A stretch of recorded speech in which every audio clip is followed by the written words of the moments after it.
दुनिया में थोड़ी मुश्किल आ जाए और क़यामत के दिन मेरा अमाल नामा ना खोला जाए, मुझसे पूछा ना जाए कि मैंने दुनिया में क्या क्या किया था, इससे बड़ी शहादत क्या होगी।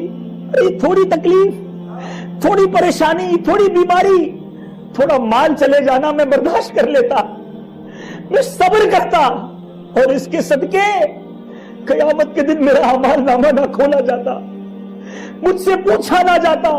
सच बताओ कितनी बड़ी नेमत। एक रिवायत मैंने पढ़ी मेरे प्यारे इस्लामी भाइयों कि जो बंदा अपने रब के दिए हुए थोड़े पर राजी हो जाता है, कुछ लोगों को थोड़ा मिलता है ना दुनिया में, बड़ा शिकवा करते हैं मुझे कुछ नहीं दिया, वो बंगले वाला है, वो गाड़ी वाला है, उसकी इतनी फैक्ट्रियां, मैं गरीब। सुनो, जो बंदा अपने रब के दिए थोड़े दिए पर राजी हो जाता है, अल्लाह ताला भी उसके थोड़े अमल पर राजी हो जाता है। अल्लाह की रिजा पर राजी रहो। बचपन से सुनते आ रहे हैं इन्नल्लाह मअस साबिरीन, अल्लाह साबिरों के साथ है। मगर हम दुनिया वालों के पीछे जाते हैं, मेरा ये मसला हो गया, ये हो गया, वो हो गया। अरे सब्र कर लो तो रब साथ हो जाएगा, और जिसके साथ रब हो जाए उसकी परेशानी परेशानी नहीं रहती। मुसब्बिबुल असबाब कौन है, दाफिअल बलियात कौन है, हल्लुल मुश्किलात कौन है। अरे सबके पास जाते हो, रब के पास क्यों नहीं जाते? सबसे मांगते हो, रब से क्यों नहीं मांगते? क्यों सबको बताकर अपने सब्र का सवाब छोड़ देते हैं? आइए मैं कुछ आपको अहादीस सुनाऊं कि जो बीमारी आती है ना, मेरे वो इस्लामी भाई जो खुद किसी बीमारी में हो, ये वो इस्लामी भाई जो मदनी चैनल के नाजरीन है वो किसी बीमारी में हो, मत कहो सबसे मैं बड़ा बीमार हूं, मेरे सर में दर्द है, मेरे पेट में दर्द है, वो तुम्हें शिफा नहीं दे सकता। लेकिन अगर सब्र कर लो, अल्लाह की रिजा पर राजी रह जाओ, देखो मेरा रब क्या अता फरमाता है। अल्लाह अज़्ज़ व जल फरमाता है, जब मैं अपने किसी बंदे को बीमारी में मुब्तला करता हूं, जब मैं अपने किसी बंदे को बीमारी में मुब्तला करूं और वो उस पर सब्र करे, किसी से शिकायत न करे, तो मैं उसके गोश्त को अच्छे गोश्त से और उसके खून को अच्छे खून से बदल देता हूं। उसका गोश्त भी अच्छा हो जाएगा, उसका खून भी बदल जाएगा। आगे सुनिए, फिर अगर मैं उसे शिफा दूं तो ऐसी शिफा देता हूं कि उसके नामा या अमाल में कोई गुनाह बाकी नहीं रहता। और फरमाया अगर मैं इसे दुनिया से उठा लूं, बीमारी में लोग मर जाते हैं ना, अगर मैं इसे दुनिया से उठा लूं तो उसे अपनी रहमते कामिला के साये में ले जाता हूं। There is only one condition in that हदीस पाक, शिकायत ना करे। बीमार हो तो शिकायत ना करे, ये सारी नेमतें उसे मिलती चली जाएंगी। अब जरा सोचो, मुझे बुखार हुआ, पेट में दर्द हुआ, मेरा खून भी अच्छा खून बन जाता, मेरा गोश्त भी अच्छा गोश्त बन जाता, मेरे गुनाह भी सारे माफ हो जाते अगर मैं शिकवा ना करता, मैं बताता ना किसी को, मैं अल्लाह की रिजा पर राजी रहता, तो ये बरकत मुझे हासिल हो जाती। वो शेर मुझे याद आ रहा है, किसी का एहसान क्यों उठाए, शायर लिखता है, किसी का एहसान क्यों उठाए, किसी को हालात क्यों बताए, तुम्ही से मांगेंगे तुम ही दोगे, तुम्हारे दर से ही ऐ मेरे प्यारे इस्लामी भाइयों सुनिए, मेरे आका मदीने वाले मुस्तफा सल्लल्लाहु अलैहि वसल्लम फरमाते हैं कि अल्लाह अज़्ज़ व जल इरशाद फरमाता है, हदीस कुदसी है और ये हदीस पाक कंजुल उम्माल में है, जब मैं अपने किसी बंदे के बदन या उसके माल या उसकी औलाद की तरफ सख्ती भेजूं और फिर वो सब्र जमील के साथ उसका इस्तकबाल करे।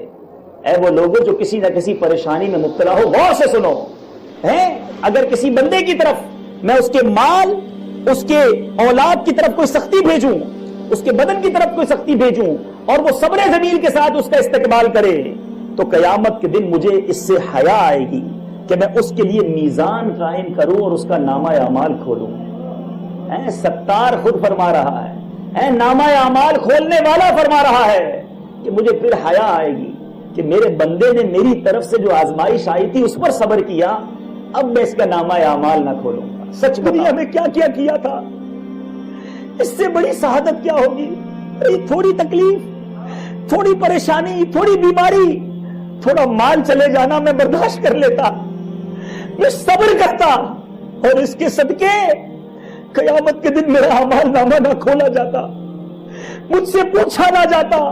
सच बताओ ये कितनी बड़ी नेमत। एक रिवायत मैंने पढ़ी मेरे प्यारे इस्लामी भाइयों कि जो बंदा अपने रब के दिए हुए थोड़े पर राजी हो जाता है, کچھ لوگوں کو تھوڑا ملتا ہے نا دنیا میں، بڑا شکوہ کرتے ہیں مجھے کچھ نہیں دیا، وہ بنگلے والا ہے، وہ گاڑی والا ہے، اس کی اتنی فیکٹریاں، میں غریب۔ سنو، جو بندہ اپنے رب کے دیے تھوڑے دیے پر راضی ہو جاتا ہے، اللہ تعالیٰ بھی اس کے تھوڑے عمل پر راضی ہو جاتا ہے۔ جب یہ روایت پڑھی نا میں نے سوچا کہ جس کو زیادہ دیا ہے، اگر اس سے سوال زیادہ کا ہو گیا کہ ہم نے تمہیں تو زیادہ دیا تھا، اب لاؤ زیادہ نیکیاں، اب لاؤ زیادہ اعمال، ہم کہاں سے جواب دیں گے؟ ارے مجھے اگر تھوڑا ہی ملے اس میں رب صبر بھی دے دے، قناعت بھی مل جائے اور مجھ سے زیادہ پوچھا نہ جائے تو یہ تھوڑا اچھا ہے۔ وہ زیادہ جس میں میری پکڑ ہو جائے اور مجھ سے ایک ایک نعمت کا سوال ہو، میں کیسے جواب دے سکوں گا؟ تو اے میرے پیارے اسلامی بھائیوں، یہ جو مصیبتیں ہیں نا، یہ پریشانیاں جو ہیں، یہ ہمارے گناہ معاف کروانے آتی ہیں، یہ ہمارے درجات بلند کرنے آتی ہیں، اور ہم ہیں کہ ان مصیبتوں پر واویلا کر کے صبر کا ثواب بھی ضائع کر دیتے ہیں۔ آئیے اب سنتے ہیں صبر جمیل کیا ہے۔ کئی بار یہ لفظ سنا ہوگا، صبر جمیل۔ آج آئیے اس کی تعریف بھی سن لیجیے، درود پاک پڑھ لیں، صلو علی الحبیب۔ صبر جمیل اس بات کو کہتے ہیں کہ دیکھنے والا مصیبت والے اور غیر مصیبت والے میں فرق محسوس نہ کر سکے، پتہ نہ چلے کہ یہ مصیبت میں ہے یا مصیبت میں نہیں ہے۔ پرابلم یہ، ہمیں تو تھوڑی سی مصیبت ہو، ہمارا چہرہ بتا دیتا ہے ہم ٹینشن میں، ہم تو فوراً لوگوں کو بتانا شروع کر دیتے ہیں۔ تو اگر واقعی صبر جمیل اپنانا ہے، صبر جمیل یہ ہے کہ بندہ کتنی ہی تکلیف میں کیوں نہ ہو، اس کا چہرہ نہ بتائے کہ میں تکلیف میں ہوں، اللہ کی رضا پر راضی رہے۔ صحابہ کرام علیہ رضوان ایک بار ایک جگہ موجود تھے، نبی پاک علیہ الصلوۃ والسلام تشریف لائے اور صحابہ کرام سے سوال کیا، ارشاد فرمایا تم کون ہو؟ صحابہ کرام علیہ رضوان نے عرض کی یا رسول اللہ ہم مومن ہیں صلی اللہ تعالی علیہ وسلم۔ پیارے آقا علیہ الصلوۃ والسلام نے ارشاد فرمایا، حدیث پاک کا خلاصہ ہے، تمہارے پاس کوئی دلیل ہے؟